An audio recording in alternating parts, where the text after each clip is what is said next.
دنیا میں دنیا کی دیکھو عیسیٰ علیہ السلام قرب قیامت میں نازل ہوں گے, اللہ کرے غامدی صاحب اس وقت تک زندہ رہیں تاکہ اپنی آنکھوں سے دیکھ لیں.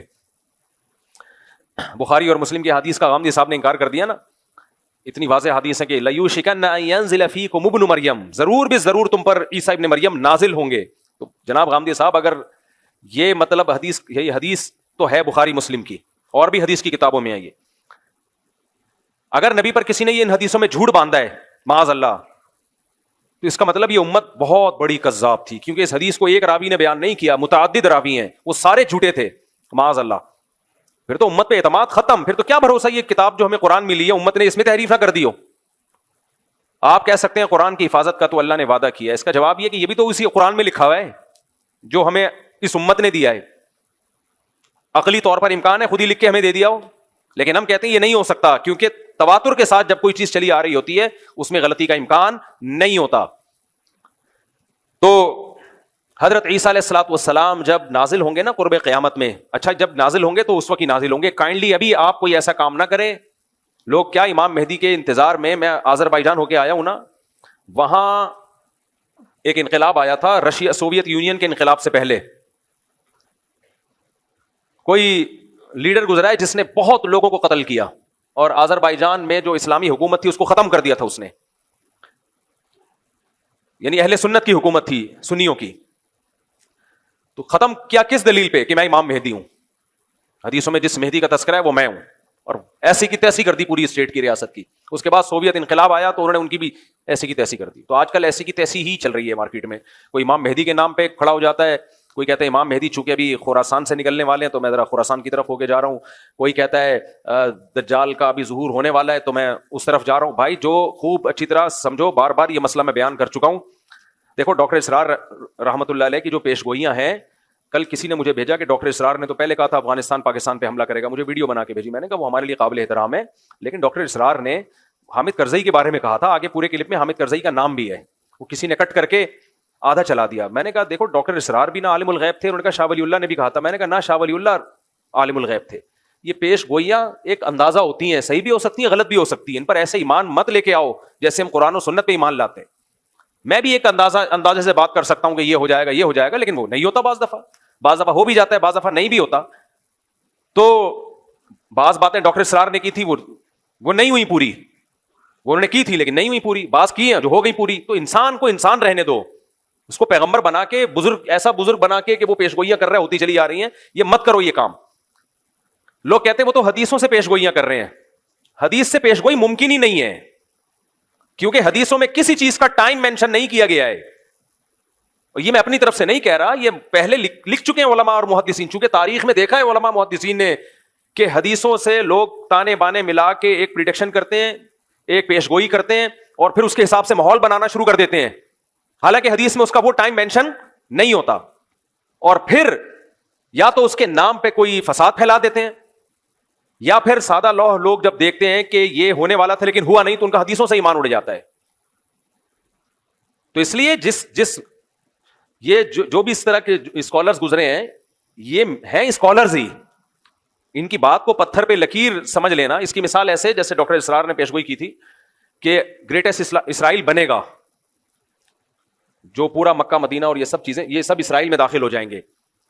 ان کی نیت پہ ہمیں کوئی شبہ نہیں ہے, انہوں نے اچھی نیت سے ہی کہا, لیکن یہ بات غلط ہے. اگر آپ نے مان لیا نا کہ گریٹسٹ اسرائیل بنے گا تو یہ امید کی بات ہے یا مایوسی کی بات ہے؟ مایوس. اس کا مطلب پھر وہ چھوڑ دیں جو وہاں مزاحمت کر رہے ہیں, وہ چھوڑ دیں مزاحمت, جب بنے گا تو کیا ضرورت ہے کرنے کی پھر.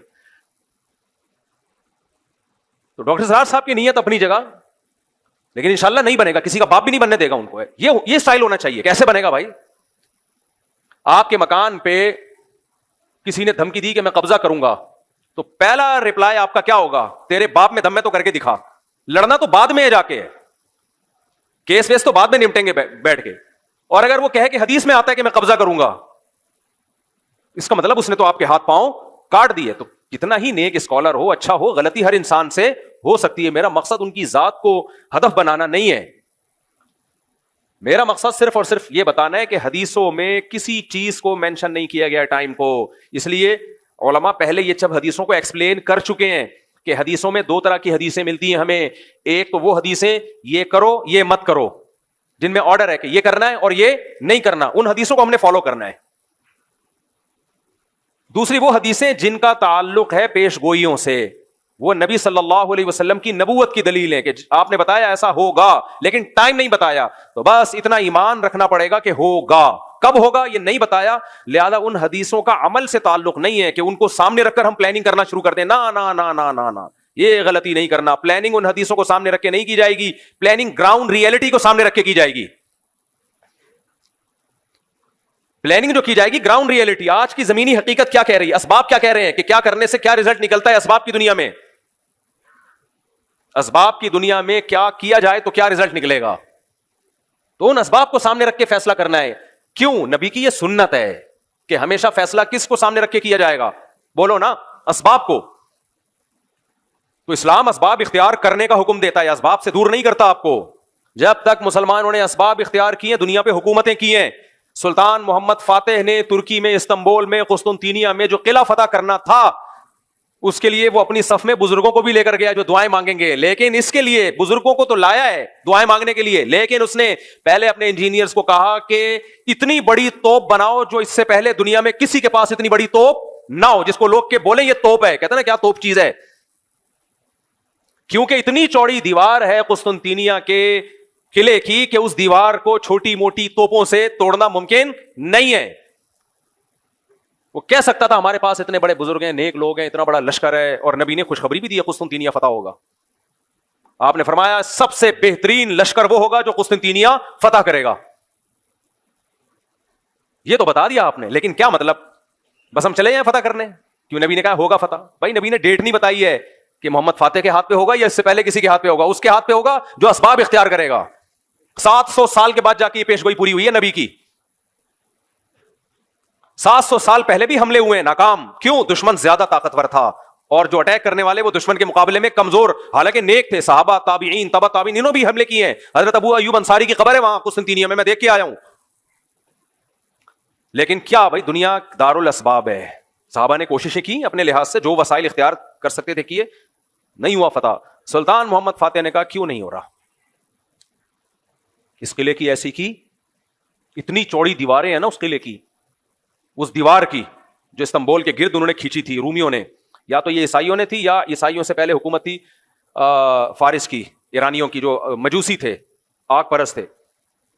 اب اس میں دونوں قول ملتے ہیں ہمیں, مجھے پوری تحقیق نہیں ہے کہ یا تو یہ مجوسیوں نے بنائی تھی پہلے آگ پرست. دو ہی بڑی سپر پاور گزری ہے نا بھائی, ایک ایرانیوں کی گزری ہے اور ایک مسیحی. اس سے پہلے تو یہودیوں کی تھی.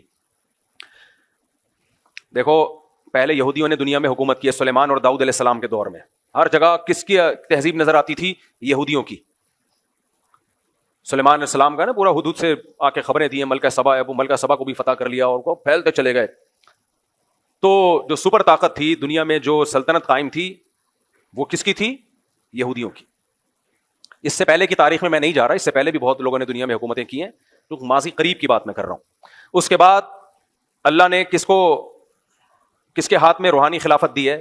مسیحیوں کے ہاتھ میں, حضرت عیسیٰ پر ایمان لانے والے. یہ پھیلتے چلے گئے, جنگوں کے ذریعے بھی, دعوت اور تبلیغ کے ذریعے بھی. کچھ علاقوں کو تو عیسائیوں نے تلوار کے زور سے فتح کیا, کچھ ایسے تھے جو خود بخود پوری اسٹیٹس مسیحی مذہب میں داخل ہو گئیں کیونکہ اس میں اٹریکشن تھی. لیکن یہ جو مجوسیوں کی حکومت تھی, آگ کی پوجا کرنے والے, ایران کی طرف تھے, یہ ان کی اپنی ایک الگ ریاست تھی, بہت بڑی اسٹیٹ تھی ان لوگوں کی بھی. تو یہ دو سلطنتیں, ایک رومن امپائر اور ایک ایرانیوں کی جو مجوسیوں کی امپائر تھی, یہ دو بڑی طاقتیں تھیں جب اسلام دنیا میں بولو آیا ہے.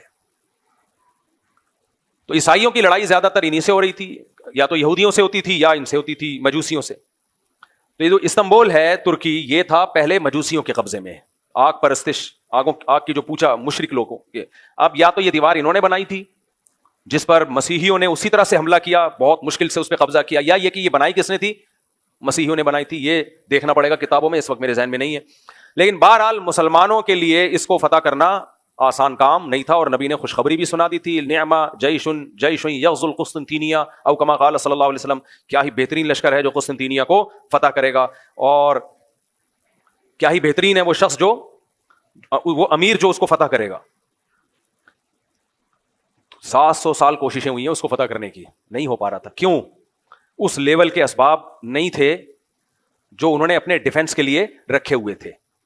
حالانکہ اٹیک کرنے والے, حملہ کرنے والے میرے اور آپ جیسے نہیں تھے, بڑے اللہ والے, بڑے نیک لوگ تھے, بڑے بزرگ لوگ تھے وہ. لیکن نہیں بھائی, دنیا دار الاسباب ہے. انہوں نے ڈیفنس کا سسٹم اتنا مضبوط کیا ہوا تھا, جس کی دیواریں اتنی چوڑی کہ اس پہ گدا گاڑیاں چل سکیں, بیل گاڑیاں چل سکیں, اتنی چوڑی دیواریں. ان دیواروں پہ آپ اس زمانے کے گولے مارو گے تو کیا ہوا, ایسا لگتا تھا جیسے کسی نے خارش کی ہے, کھجایا ہے تھوڑا سا دیوار کو. اس کو کیسے فتح کریں؟ پھر 2 سمندروں کے بیچ میں ایک نہر ہے جو یورپ کے ترکی کو اور ایشیا کے ترکی کو الگ کرتا ہے, تو اس سمندر کو بھی کراس کرنا تھا, وہ بھی ممکن نہیں تھا. اور اس سمندر تک کشتیاں پہنچانا ممکن نہیں تھا, اس پانی تک کشتیاں پہنچانا ممکن نہیں تھا. کشتیاں سمندر کے راستے سے لے کر آئیں تو دشمن کا قبضہ تھا اس پہ, اور کشتیوں کو بائی روڈ لے جانا, اتنی بڑی تعداد میں سمندری جہاز جیسی کشتیوں کو بائی روڈ لے جانا ممکن نہیں تھا.